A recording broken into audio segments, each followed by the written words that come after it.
कहानी है एक ऐसी रात की जब भारत ने चुप रहना छोड़ दिया। 22 अप्रैल 2025 पहलगाम की वादियों में इंसानियत को निशाना बनाया गया। धर्म पूछा गया और जवाब में 26 बेगुनाहों की जान ले ली गई। उस रात आतंकी चैन की नींद सो रहे थे, उन्हें जरा भी अंदाजा नहीं था। रात 1:05 और इतिहास बदलने लगा। भारतीय वायुसेना मिशन के लिए तैयार थी।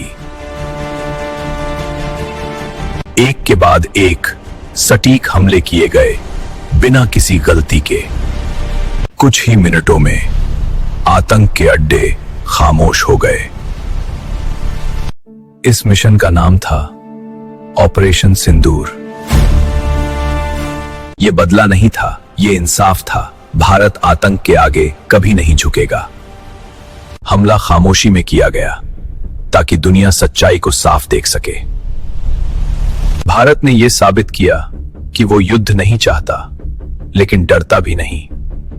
निशाने तय थे और इरादे उससे भी ज्यादा मजबूत। हर वार सिर्फ आतंक के खिलाफ था, किसी बेगुनाह के खिलाफ नहीं। तो नई भारत की नीति साफ है, पहले चेतावनी फिर कार्रवाई। क्योंकि भारत अब हर वार का जवाब उसी भाषा में देता है। यह कहानी यहीं खत्म नहीं होती, यह एक शुरुआत है। आतंक के खिलाफ भारत की सबसे निर्णायक शुरुआत। उस रात पूरा देश जाग रहा था और हर धड़कन सीमा की तरफ थी। थल, जल और नभ तीनों सेनाएं एक ही संकल्प के साथ खड़ी थीं। ये नया भारत है जो शांति भी जानता है और शक्ति भी। मिशन सफल रहा और भारत अपने उद्देश्य पर अडिग रहा। दुनिया ने देखा और समझा, भारत अब सिर्फ सहता नहीं है। यह एक संदेश था उन सब के लिए जो भारत को कमजोर समझते हैं। हर कदम सोच समझकर उठाया गया ताकि कोई बेगुनाह इसकी कीमत न चुकाए। दुश्मन समझ ही नहीं पाया कि हमला कब हुआ और कहां से हुआ। कुछ जीतें खामोशी में दर्ज होती हैं और इतिहास बन जाती हैं। ऑपरेशन सिंदूर सिर्फ एक मिशन नहीं, यह भारत का संदेश है। उस पार भी हलचल शुरू हो चुकी थी, लेकिन तस्वीर अभी अधूरी थी। रडार जाग रहे थे, आंखें आसमान पर थीं, पर सच्चाई नजर से दूर थी। बैठकें हुईं, नक्शे बदले, लेकिन भरोसा भ्रम पर टिका रहा। तैयारी की गई, पर तैयारी अधूरी थी क्योंकि दिशा गलत थी। बयान आए, कयास लगाए गए, लेकिन जमीन की सच्चाई अलग थी। रात लंबी थी और खामोशी भारी, लेकिन खतरा साफ नहीं था। जानकारी बहुत थी, पर दिशा नहीं, और यही सबसे बड़ी कमी थी। रक्षा की मुद्रा अपनाई गई, लेकिन पहल हाथ से निकल चुकी थी। सुबह होने वाली थी और रात के फैसले अब इतिहास बनने वाले थे। दोनों तरफ तैयारी थी, लेकिन फर्क इरादों का था।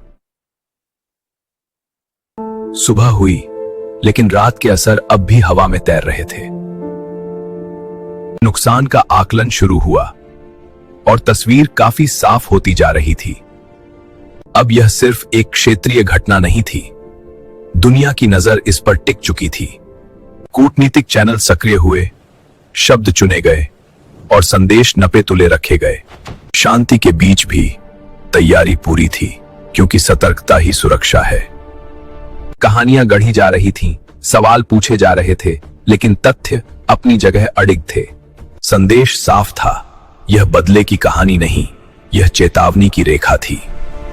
रणनीति बदली, सोच आगे बढ़ी और सिद्धांतों में स्पष्टता आई। असर तुरंत नहीं, लेकिन गहरा था और दूर तक जाने वाला था। इतिहास शोर नहीं लिखता, वह फैसले लिखता है, और यह फैसला याद रखा जाएगा। कार्रवाई के बाद एक खामोशी छा गई जो शब्दों से ज्यादा बोलती थी। हर कदम की समीक्षा हुई, हर फैसले को परखा गया, ताकि सीख दर्ज हो सके। दुनिया ने प्रतिक्रिया दी, कुछ समर्थन में, कुछ संतुलन की भाषा में। तनाव का असर सिर्फ सीमाओं तक नहीं रहता, अर्थव्यवस्था भी संकेत महसूस करती है। शांति कमजोरी नहीं होती, वह ताकत से आती है, और ताकत जिम्मेदारी से। इतिहास में यह एक कड़ी थी, पिछले अनुभवों से जुड़ी और भविष्य की दिशा तय करती हुई। सिद्धांत कागज पर नहीं रहे, वे जमीन पर उतर चुके थे, सटीक, समन्वित, निर्णायक। नागरिकों को भरोसा दिया गया, जीवन आगे बढ़ा और स्थिरता लौटती दिखी। लड़ाई सिर्फ जमीन पर नहीं, सूचनाओं में भी लड़ी जाती है, और सच्चाई सबसे बड़ा हथियार है। सीमा पर शांति लौटी, लेकिन चौकसी बनी रही, क्योंकि अनुभव सिखाता है हर ऑपरेशन अतीत नहीं होता, कुछ भविष्य की नींव रखते हैं। सबसे बड़ा बदलाव शोर में नहीं, परिपक्व रणनीति में दिखा। नतीजे साफ थे, सटीकता ऊंची थी और कोलैटरल न्यूनतम। जवाबी क्षमताओं का परीक्षण हुआ और उनकी सीमाएं भी सामने आईं। जानकारी को स्पष्ट रखा गया, अटकलों से दूरी बनाई गई और तथ्य सामने रहे। सबसे अहम था संतुलन, ताकि संदेश पहुंचे और तनाव न बढ़े। क्षेत्रीय संकेत बदले और स्थिरता के इशारे उभरे। नागरिक प्रभाव की जांच हुई और स्थिरता बरकरार रही। विश्लेषण का निष्कर्ष स्पष्ट है, मापा हुआ बल और साफ इरादा।